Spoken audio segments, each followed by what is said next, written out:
Today, a lot of questions here in Israel and the Palestinian territories about what happened yesterday in Gaza when an UNRWA, or United Nations facility, was attacked. Now, this was a facility that was housing about 30,000 people, almost all of them displaced from elsewhere in the Gaza Strip to Khan Yunis, which has now been almost entirely surrounded by the Israeli Defense Forces. Now, we've heard from the United Nations that the building that was struck housed about 800 people, and that there were at least 9 people killed, dozens more were injured, and many expect that those numbers are going to be increasing. Now, the Israelis say they have no responsibility for this strike, and they believe that it was Hamas, an errant attack by Hamas, that destroyed this building and killed those people. The United Nations has pointed the finger at Israel.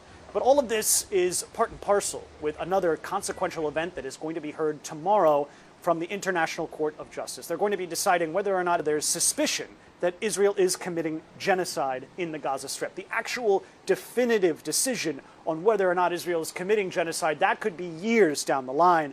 This is going to be based on some 8 different injunctions filed by South Africa, and the court could urge or demand that Israel halt its incursions into the Gaza Strip.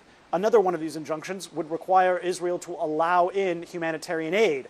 Now, whether or not the Israelis will actually comply with this decision, that's yet to be seen. They've ignored court decisions before, as have other countries. This is the nature of international law. The ICJ has no teeth, no enforcement mechanism to enforce this decision, but it would be consequential, and it would be very, very symbolic, and it would give a lot of diplomatic heft to those who are demanding that Israel impose a complete and final ceasefire in the Gaza Strip.